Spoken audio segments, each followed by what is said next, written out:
Hi everyone, welcome back to the channel here. It's another beautiful day here in Southwest Florida. Sun shining, temperature is beautiful out, probably about low to mid 80s.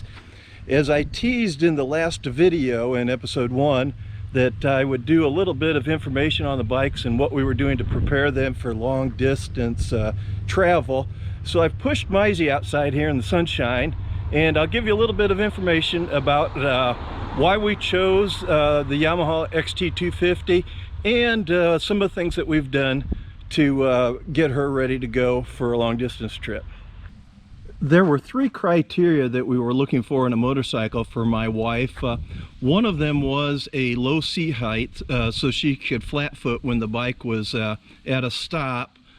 One of the other features we were looking for is that it would be dual purpose, so that it could be on the road and do also some off-road and trail riding. We wanted a bike that was powerful enough to do the job, but not so powerful that it would be greater than her skill level. She hasn't ridden in quite a few years. We rode two up on a Goldwing for years. Even though she has experience operating a motorcycle, this would kind of get her back into it without having a bike that was real heavy. And that was kind of like the final criteria that we were looking for, is a bike that was light enough for her that she could easily handle it, and that we could add weight and not make it too much of a burden for her to operate. There were two bikes that we had under consideration. One of them was the Suzuki DR200 and the Yamaha XT250. Because the Yamaha had the electronic fuel injection system on it, disc brake on the rear, and our local dealership brought the price into a reasonable reach of the lower price of the Suzuki, kind of made choosing the Yamaha XT250 no-brainer. And so far, after a few thousand miles on the bike, we've been exceptionally happy with the decision. The bike seems to be working out really well. One of the issues that we've had with the Yamaha is that at higher speeds it developed a wobble in the steering, and I suspected the knobby tires, the trail wings that came with the bike, as being part of the problem. So one of the things we've done here, and I'll try and get in on it here just a little bit closer, is we changed this front tire to a more road type tire. It's a Mizy E08. I had a hard time finding that here in the United States. I was able to find one in Canada, and so we had it shipped here. In changing that front tire to a more street biased tire, I think the label, Mizy labels it as an 80-20, 80% road, 20% off-road tire. By changing that and getting the front tire balanced, we've gained about 8 miles per hour. It still shakes, but it doesn't shake like it used to. It used to start that wobble at about 62 miles per hour, and now we're up to about 70 miles an hour that the bike will go before it starts to shake. So that's higher than any reasonable speed that we'll try to put this bike through. We just want to be able to do highway speeds without any issues such as a wobble like that. I'm not disparaging the trail wings at all.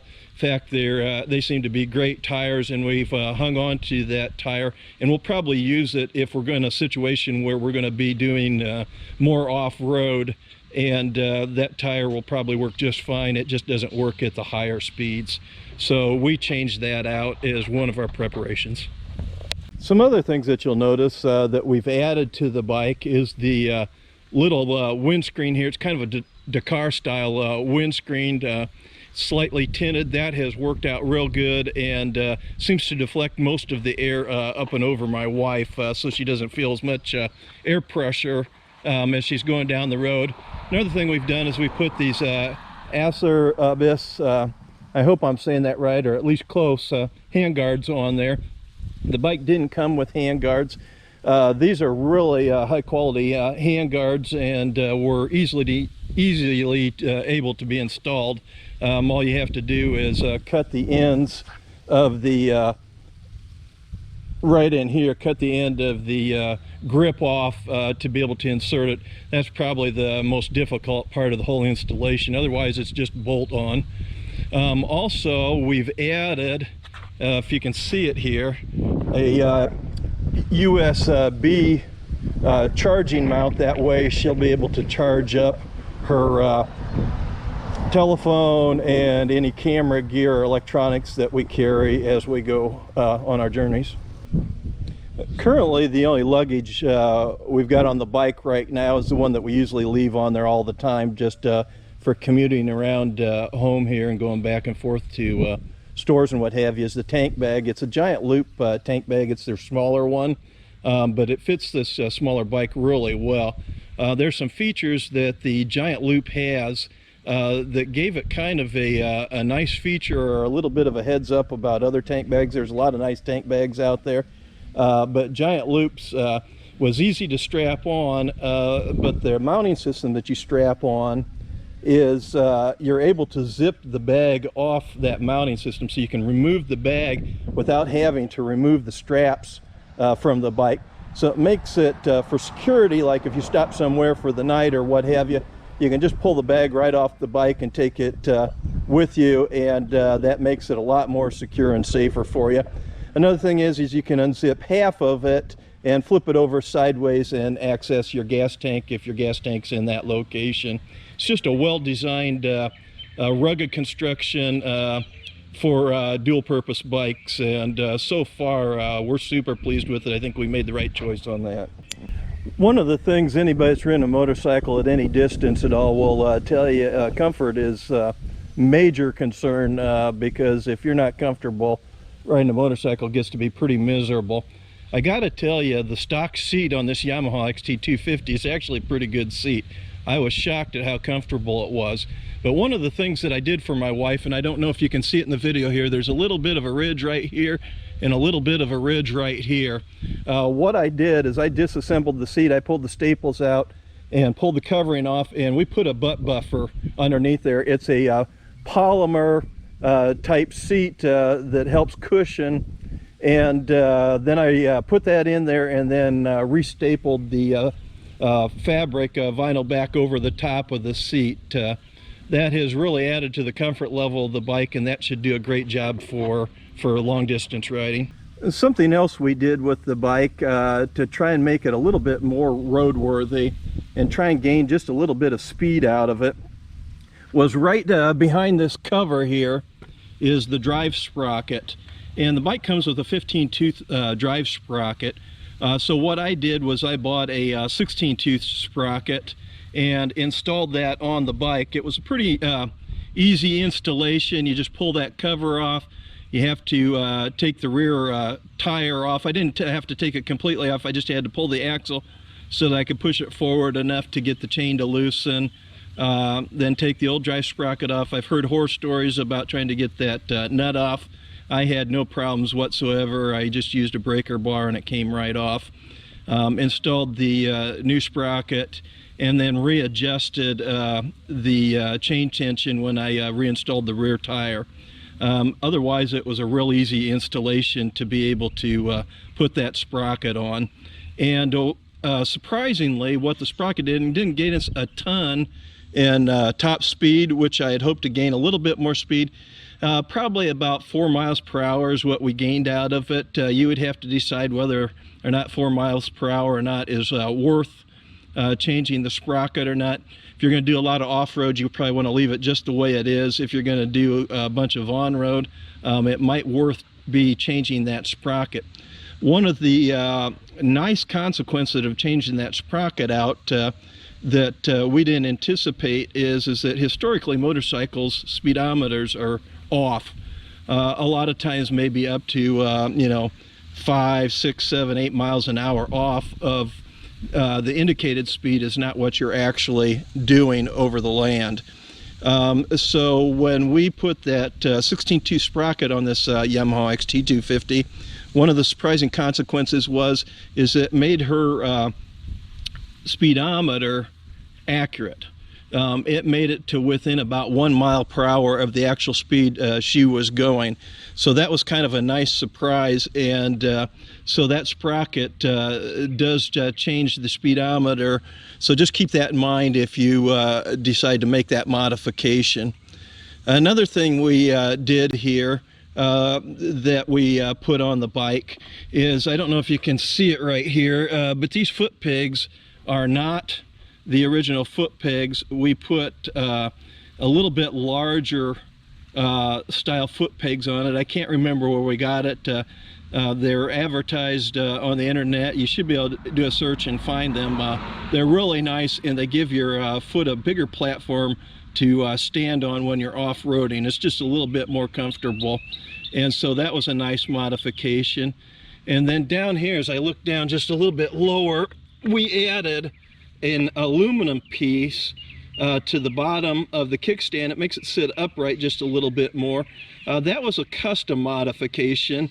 I have a friend, Roy, that you saw in episode 1, help out with that and send me a little piece of aluminum, and then I cut it and shaped it, drilled and tapped it so that we could screw it onto the bottom of that kickstand there. But that'll give it a little more support if you're in soft off-road conditions, and down here in Florida everything's real sandy, so having a bigger footprint there will help keep the bike from tipping over accidentally. Another modification that we've made to the bike is that we've added a rack system to it, side racks and a back rack here to help carry luggage and some saddlebag type luggage. That was just a bolt-on installation, and it was pretty simple. Well, the instructions I got for this particular brand was a little sketchy. It was a little difficult for me to figure out at first, but once the light bulb came on, it went on real simply. So maybe it was just my denseness and not the instructions. Another thing that I've done here, and I don't know if you can see it here, the shadows are starting to get in here to interfere a little bit with the video. But the rack, I added a custom piece of plate right in here. Again, Roy, I sent him a plywood template, and he sent me back a sheared piece of steel. And so I took this side rack off right here and welded that, after sanding this off and getting to some bare steel, I welded that plate on there, drilled it and welded it on there. And then repainted it to reinstall it back on the bike. I put some aluminum spacers in here to bring it away, because I don't know if you can see it in this video or not, but this particular rack curves out just a little bit, and because that curves out, I had a space issue. So I put some spacers in, and I used some Duralon that we had for another project here to make as a backer for the Rotopax mount, so that we could mount this extra fuel tank on here. So that's going to give her just a little bit more range on the bike by being able to carry 1 or 2 1-gallon Rotopax on it.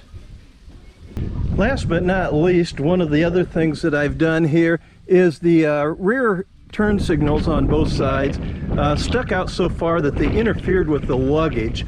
So I searched online for a replacement taillight turn signal assembly, and I found this. It's relatively inexpensive, but was just a bolt-on option, which was kind of nice.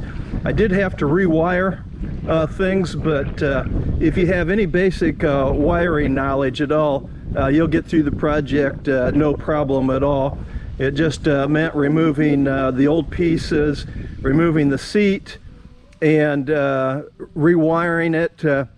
And once I had it rewired, everything worked just like it was supposed to. Another thing I did is because the taillight assembly didn't come with it, I removed this reflector off the original assembly and made a custom mount, which I stuck to the back of that, so that that reflector is still there, so that people coming up, if for some reason there's a problem with your lights, you do have some illumination from approaching vehicles. Well, I surely hope you enjoyed this video. A little bit of information about Mizy and the Yamaha XT250. Hopefully that'll help you out with your project and give you some ideas that maybe you hadn't thought of, and will help you get down the road and get out to your own adventure. Thanks for watching, and don't forget to subscribe if you like this channel. Thank you.